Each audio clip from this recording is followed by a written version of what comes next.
촉촉한 봄비에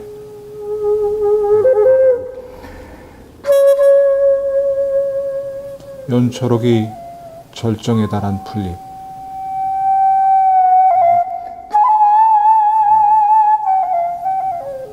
앙증맞고 환한 꽃봉오리, 참으로 싱그럽고 생동감 넘친다.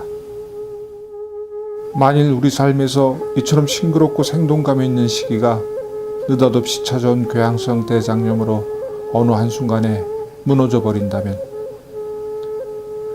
궤양성 대장염은 예술가들의 예술활동과 창작의 열정에 어떠한 영향을 미쳤을까?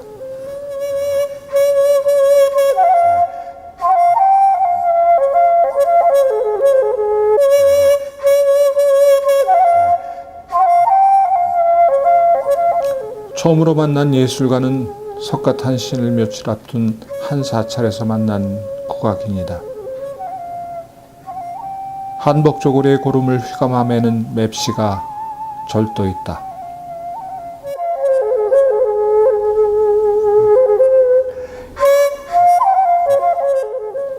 대금에 울려 퍼지는 청아한 소리공명에 예술가의 한이 느껴진다.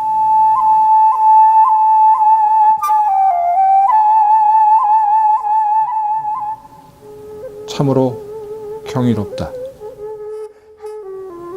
이 국악인은 늦은 나이에 발병하여 바이러스 감염에 의한 합병증으로 20여일간 입원하는 혹독한 경험을 하게 된다.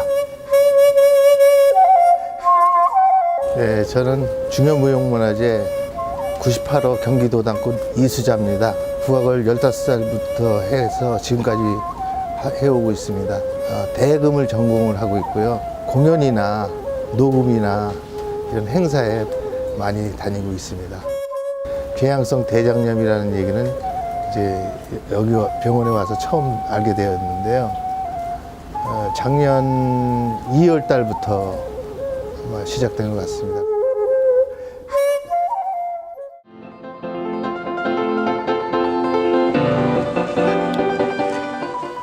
두 번째 예술인을 만난 곳은 맑은 피아노 소리가 가득한 한 대학의 피아노 실습실이다. 단아하게 앉아 실습을 지도하던 피아니스트는 어느 한순간 애정어린 관심의 손짓으로 문제점을 지적한다. 네, 저는 피아니스트고 대학교와 고등학교에서 피아노 전공하는 학생들을 가르치고 있는 입니다. 네, 저는 궤양성 대장염을 앓고 있는데요. 제가 이제 피아노 전공하고 대학교 졸업하고 이제 미국으로 유학을 가서 그 끝 무렵에 약간의 증상들이 나타나서 미국에 있는 병원을 가게 되었을 때 당시에는 여러 가지 증상도 뭐 혈변이라든지 복통이라든지 뭐 그런 것들이 있었는데 궤양성 대장염이 이제 확진이 돼서 여러 가지 한 열흘 정도 입원했었던 것 같아요. 당시 홀로 타국에서 느닷없이 찾아온 원인 모를 질병에 대한 두려움, 또 연주자의 길에 대한 불안감은 타인으로서는 상상하기 힘들다. 미국에서의 첫 치료 과정에서 이 피아니스트는 결국 우리나라 궤양성 대장염 환자 중 아마도 처음으로 항 TNF 제제로 치료받은 환자가 되었다. 결코 희망하지 않았던 일이다.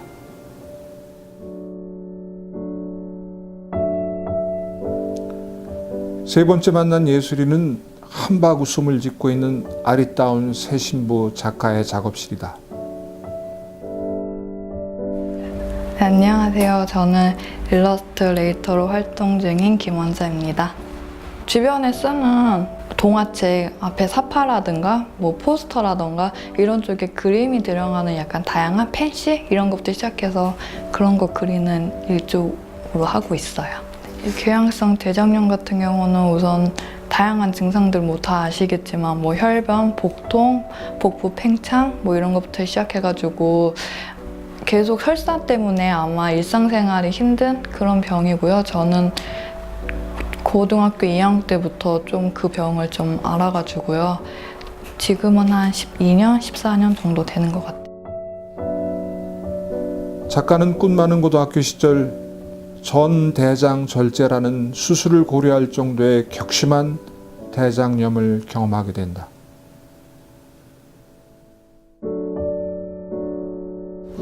이제 혈변을 많이 볼 때는 20번 이상도 보니까요. 그러니까 다른 생활 전혀 못했죠. 그 당시에는 직장 쪽이 붓게 되니까, 직장이 붓게 되니까 다 맞게 되니까 뭐가 나올 수가 없는 상황이었었죠. 그런데도 속에서는 잔변감이 있으니까 계속 앉아 있게 되고. 막 이렇게 배를 쥐어짜는 듯이 아프고 화장실에 너무 자주 가야 되니까 하루에 막 김효정 교수님도 화장실 몇 번 가냐고 막 20-30번 간다고 할 이제 혈변을 보니까 좀 고통스러운 것도 있고 정신적인 그런 충격 그런 것도 있고 굉장히 일상생활 하기 사실은 힘들죠. 레슨하는 중에 아파서 그렇게 힘들었던 거 그런 것들이 가장 힘들었던 것 같아요. 엄마한테 항상 얘기해요. 코끼리가 배를 짓밟은 것 같다고요. 네, 진짜 막 짓밟아서 이렇게 지나가는 것처럼 제 배를 깔고 그런 느낌이 들고, 진짜 아플 때는 화장실에서 대장을 이렇게 쥐어짠다고 하잖아요. 그럴 때 조금 혈관을 보는 것 같아요. 처음에 초창기였었는데요. 운전을 하려고 딱 앉았는데 나도 모르게 방구가 나오면서 가스가 나오면서 같이 나온 거예요. 어쨌든 그렇게 돼서 막 반스까지 다 버렸으니까. 그래서 다행히 우리 안식구가 팬티를 준비해 준 게 있어가지고 차를 세워놓고서 막 그런 적이 있었는데 그때는 진짜 난감하더라고요. 다른 건 다 견딜 수 있는데 주변 사람들이 나 때문에 피해를 보는구나 이런 생각 때문에 좀 그런 점이 좀 아무래도 어려운 것 같습니다. 신랑이 저 아픈 걸 지켜보는 게 가장 힘들어 했던 것 같아요. 그래서 이게 지금 당장 어떻게 되는 병은 아니라는 건 알지만 그래도 너무 고통스러워하고 힘들어하니까 낫게 해주고 싶다 뭐 그런 생각을 많이 해서 저도 힘들지만 신랑도 많이 힘들어했던 것 같아요. 그런 모습을 보면서. 뭐 그때 입원하고 나서 잘 걸을 수도 없는 그런 상황이었어요. 그리고 의지도 되게 없어지고 내가 이 공부를 하면 뭐 하나 병은 완치가 없다라고 얘기를 하니까 그래서 가장 슬펐던 건 역시 가족들이 제일 슬프고요. 부모님들은 자식이 밖에서 활동을 하지 못하고 그 나이 때 하지 못한다는 거에 대해서 부모님이 좀 되게 좀 가슴 아파하고요.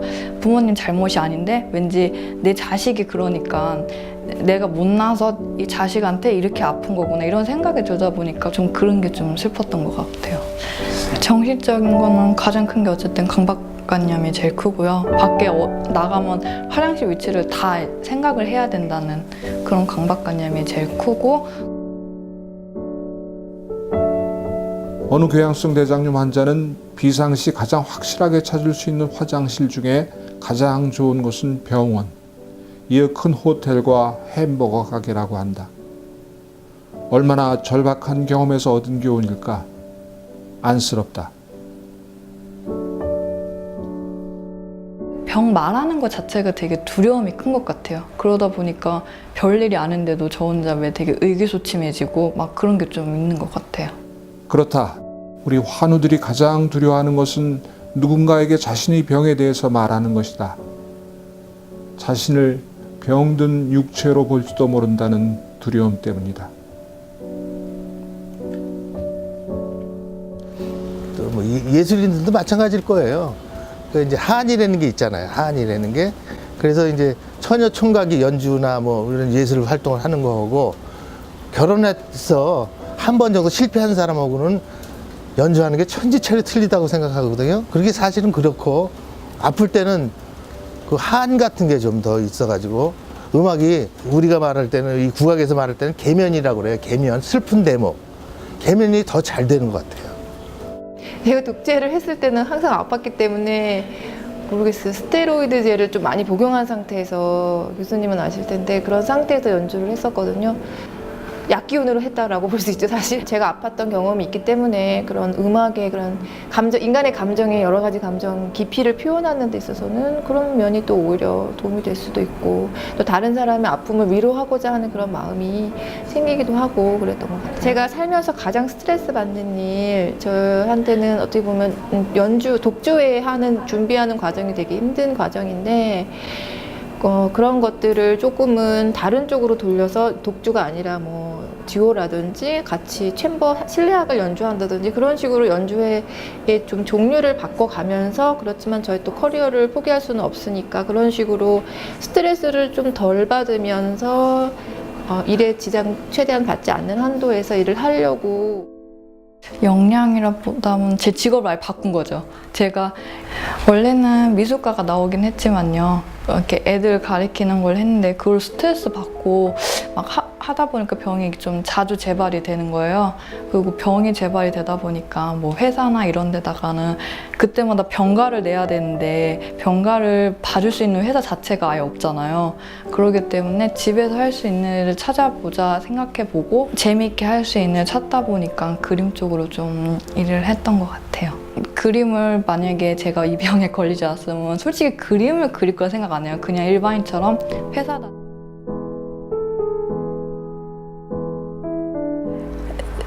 아파했으면 밖에 외출 활동 자체가 이미 힘들잖아요. 그러다 보니까 방에만 사람이 있게 돼요. 그리고 방에만 있다 보니까 밖에 나가야 되는 되게 두려움이 커지다 보니까요. 밖에서 날 보는 그 눈빛, 사람들 눈빛이 되게 약간 무서움이 좀 많이 느낄 때가 있어요. 그래서 이거는 진짜 제가 생활하는 옛날 방에서 이렇게 다른 누군가가 절 쳐다보는 건데, 어떻게 보면 그 쳐다보는 사람이 내 자신이란 생각이 들어가지고요. 그래서 같이 이렇게 서로 쳐다보고 있게, 이 사람은 이제 여기서 안을 보고 저는 이제 밖에서 나가고 싶은 약간 그런 욕망도 조금 표현된 그림이에요. 병에 대해서 좀 생각을 하다 보니까요, 밖에 나가면 항상 화장실을 생각할 수밖에 없어요. 제가 밖에 나가면 어디 화장실이 있고 그거에 대해서 그게 너무 강박관념이 있기 때문에 그 화장실 안에, 그래서 저는 혼자 있는데 주변 사람들만 막 자기 활동을 하는 거죠. 막 사랑도 나누고 뭐 바쁘게 움직이고 하는데, 그렇게 딱 생각하는 중간에 왠지 저만 혼자 약간 고립된 느낌? 나만 왜 이런 생각만 좀 하고 있는 걸까? 나도 저 사람들처럼 뭐 쇼핑도 해도 되고 뭐 연애도 해도 되고 친구들하고 만났는데 신경 써서 할 수 있는데 왜 그런 생각 안에 좀 갇혀 있을까? 라는 생각에 요 근래 좀 그리게 된 그림이에요. 이거는 식사라는 그림인데요. 이 병에 걸린 이상은 음식에 대해서는 신경을 쓸 수밖에 없더라고요. 신경을 이제 뭐 안 쓰고 막 먹으라고 해도 사람이 조금 아프면 왜 내가 먹은 게 잘못됐나 이렇게 뒤를 돌아보게 되잖아요.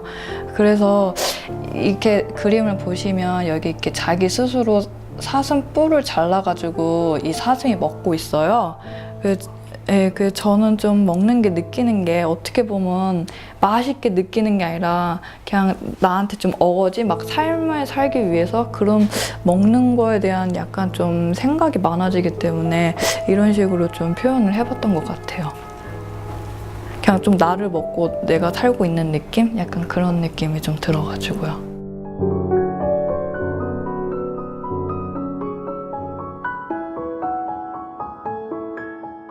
이제 교수님이나 그 간호사 분들은 뭐 친절하게 잘해주시니까 용기도 주시고, 이거 금방 괜찮아질 겁니다. 이런 그 말 한마디 참 며칠만 좀 참으면 되겠구나. 이런 용기도 생기고요. 근데 지금 너무 이제 건강하게 잘 유지를 시켜주셔서 너무 감사드리고, 신약 관련된 연구 같은 것도 많이 해주셔서 환자들을 정말 위하시는 마음이 항상 느껴지고 관심 가져주시고 말씀 한마디를 하셔도 되게 따뜻하게 해주시는 게 도움이 많이 되는 것 같아요. 근데 이제 고마웠던 거는 제가 아플 때 갔는데 교수님 이런 분들께서 괜찮다, 이 한마디가 진짜 내가 괜찮구나 이런 생각에 되게 왜 용기랑 희망이, 내가 몸이 막 아프고 설사 써도 되게 희망을 갖는다는 걸 좀 많이 봤거든요. 그래서 그런 말 한마디가 되게 고맙다고 생각이 드는 것 같아요. 김효정 교수님이 어제번에 EBS 그 명의에 나와서 말씀하신 걸로 보면은 그게 제일 적합한 말씀이라고 생각해요. 완치가 안 된다 그러면 평생을 같이 가야 한다 그러면은 나쁜 친구로서 그냥 잘 다스려가면서 이렇게 같이 가야 되지 않을까. 단 좀 잘 다스려가면서 관의 길을 되신 대로 오래 유지할 수 있도록 노력해가면서 이렇게 같이 가야 되지 않을까 이런 생각입니다. 지금은 욕심을 조금 버리고 내가 아프니까 난 이 정도 할 수 있으니까 그래 이 정도면 내가 잘했어. 진짜 잘한 거야. 내가 아팠는데 여기까지 했어. 그러면 이건 진짜 내가 멋졌구나. 약간 이런 생각을 좀 해가지고 스트레스를 받지 않았으면 좋겠어요. 이 병을 앓고 나니까 이거는 약하고 있어야 돼요, 우선은요. 이걸 끊고 나서 그걸 유지할 수 있는 게 우선 대체적으로 없다 보니까. 우리 병이라는 게 좋아졌다, 나빠졌다를 굉장히 반복을 하는 그런 병인 것 같아요. 그 병을 이기고 지내다 보면 어느 순간 또 내가 언제 아팠냐 하는 듯이 좋아지는 그런 순간들이 오거든요. 뭐 어떤 연예인분도 굉장히 활발하게 활동하신다고 말씀드렸고, 평생 아픈 게 아니라 또 좋아지는 시기도 있고 또 좋은 시기가 운 좋게 오래 유지될 수가 있기 때문에 그때를 대비해서 미래를 계획하시고 하시는 일을 남부럽지 않게 열심히 하시고, 다른 사람들과 난 다를 게 없다, 약간의 불편함이 있을 뿐이지, 그래서 미래를 위해서 준비하는 마음은 항상 잃지 않으셨으면 좋겠고, 용기 잃지 않으시고 건강해질 수 있을 거라고 저는 확신을 합니다.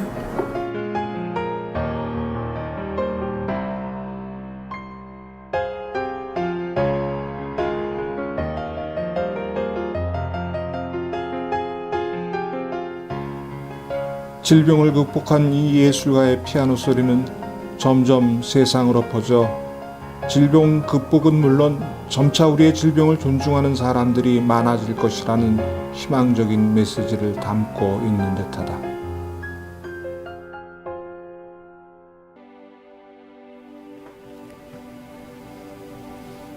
인생을 살아가다 보면 때론 좌절감과 실패를 맛보기도 한다.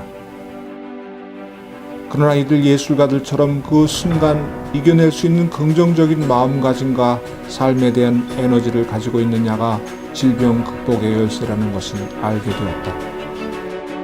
그리고 또한 가족의 배려, 사랑, 그리고 책임감이 가장 질병 극복의 큰 힘이라는 사실도 알게 되었다.